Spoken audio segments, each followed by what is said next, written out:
¿Cómo está, doctor? Me da mucho gusto saludarlo de nuevo y recibirlo aquí en nuestra sede, la psicología del deporte. Y bueno, pues a veces tocamos temas tristes, ¿no? O sea, fracasos rotundos. Hemos también tocado éxitos muy pues, relucientes en algunos deportistas, pero hoy tenemos que hablar de uno de los más grandes fracasos del fútbol mexicano en los últimos tiempos, doctor. Así es, definitivamente. Pues el mundo del fútbol está convulsionado por el dolor que hay pues nos perdimos el Mundial de Indonesia 2023, los Juegos Olímpicos de París 2024 y se supone que ahí pues se generaría el proceso para el cambio generacional, para llegar fuertes al Mundial en el que somos coanfitriones, ¿no? Estados Unidos, Canadá y México, pero pues bueno, todo eso se fue al caño. Aquí lo importante es que todos vimos, por ejemplo, la cara de Torrado, ¿no? Los jugadores devastados, todos vimos, bueno, en fin, ¿no? Pues cómo les impactó emocionalmente, y aquí es donde entran los puntos finos de la psicología. En primer lugar, es natural que ellos pues tengan ese sentimiento de desolación, esos pensamientos que realmente son distorsionados y en psicoterapia cognitivo-conductual se conocen como pensamientos catastróficos, es decir, están viendo las cosas desde un entorno muy depresivo. Y para ello nos sirve otra técnica de psicoanálisis que se llama prueba de realidad. Y la prueba de realidad nos dice, nos sirve para reflexionar y para matizar, ¿no? Realmente el desempeño de la selección mexicana fue extraordinario. 5 partidos que se metieron 20 goles, solo se recibió 1. Contra Guatemala fuimos muy superiores en posesión, tuvimos el 70% de la posesión contra el 30%, y en varios otros datos se demuestra que fuimos muy superiores. ¿Dónde está el detalle? Y por eso es importante no caer en el catastrofismo de que nada sirve, corran a Luis Pérez, corran a los directivos, los jugadores, no.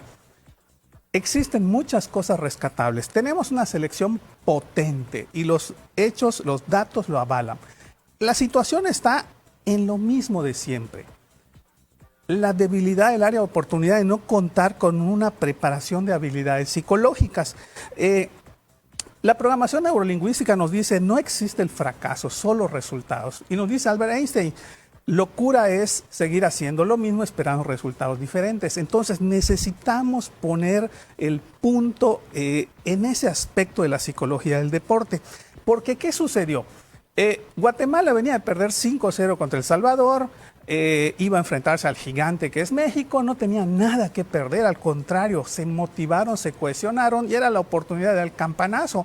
Mientras que México tenía sobre sí las expectativas, los fantasmas, desde Villaluz, del fantasma de Carson que falló el penalti, el Mudo Aguirre en Tokio, en fin. Y todo eso, conforme se empezaron a enfrentar con un equipo que luchaba, empezó a generarles a ellos esa frustración, esa presión, y empezó a dominarles el miedo y la tensión. ¿Y qué sucedió en los penaltis? Ahorita la gente está diciendo, no, pues es que el portero Jorge Pérez de Guatemala es el nuevo Keylor Navas, el Courtois.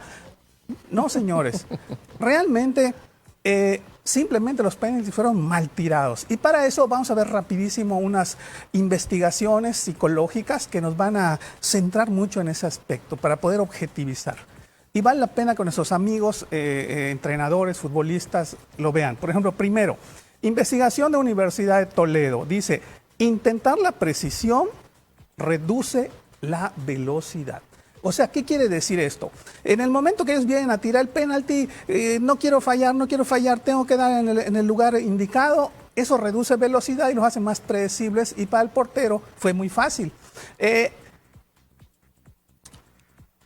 ¿Qué sucede? ¿Se puede esto automatizar en forma inconsciente esa habilidad? Entrenando el tiro de penaltis a buena potencia, que son 97 kilómetros por hora. Es algo que cualquier jugador lo puede lograr, porque David Beckham, por ejemplo, pateaba a 127 kilómetros por hora. Nos vamos con la siguiente. O sea, esto es susceptible de trabajar esa velocidad y precisión sin que se afecte. Universidad de Hidalgo, la cuna del fútbol, ¿verdad? Pachuca, ahí dice, el miedo aumenta las fallas. Está probado científicamente. Cuando yo tengo miedo a fallar, se falla más rápido. Existen herramientas técnicas psicológicas para podernos blindar, en el cual poder manejar esos pensamientos intrusivos de miedo al fracaso, poder manejar las emociones, lo cual evita que haya tensión, asegura que el foco atencional y la concentración sean adecuadas para que la potencia del disparo, esos automatismos sean muy efectivos. Vamos con la siguiente. La siguiente nos dice, Universidad de Liverpool, el duelo con el portero reduce el éxito. ¿Qué dice el portero Jorge Pérez? Yo me metí en la mente de Lozano, sabía dónde tiraba él sus penaltis, entonces lo que hice fue, empecé a hablarle para distraerlo. ¿Y qué es lo que hizo? Tiró su penalti donde siempre. Y además, como estaba debilitado, lo tiró a baja velocidad y fue como quitarle el dulce a un niño, señores. Esto es importante de saberlo. No entablas un duelo con el portero, necesitas estar concentrado y tirar a la zona que debe ser. ¿Por qué? Porque en la Universidad de Extremadura, España, nos dice que existen zonas inalcanzables para el portero. 90 centímetros después de los postes, esa zona es inalcanzable. Entonces ese portero, el cual están sobrevalorando, en realidad solo detuvo un penalti que fue a su zona y que fue a baja velocidad. Entonces, realmente el problema fue de los nuestros, falta de habilidades psicológicas. Y nos vamos con la última, que es la Universidad de Holanda. Nos dice, el festejo efusivo aumenta el fallo del siguiente tirador. Entonces los mexicanos metían un penalti y nos quedábamos todos ahí como depresivos, como paralizados. En cambio, ¿qué pasó en Guatemala? Metía un penalti y parecía que habían ganado el Mundial. Esto es psicología de las masas, esto es un contagio emocional y no se supo utilizar por el equipo mexicano. Bueno, esto es la psicología del fracaso de la selección mexicana sub-20. Y como siempre, en los penales, ¿no? En los penales que ha sido nuestro histórico problema. Muchísimas gracias, doctor. Hay que trabajarlo. Y termino comentando rapidísimo de que mientras los entrenadores, los equipos y los dueños no le dan importancia a la psicología del deporte, las casas de apuestas están investigando, porque varias de esas investigaciones fueron patrocinadas por casas de apuestas. ¿Para qué? Para saber qué portero puede fallar penalti, qué delantero, y eso les sirve para sus algoritmos, esos cálculos de sus casas de apuestas. Entrenadores, equipos y dueños de equipos, también ustedes usen la psicología del deporte. Bueno, y le van a estar apostando a México para ganar dinero, porque siempre perdemos. Muy bien, vamos entonces a una pausa comercial, regresamos con más información.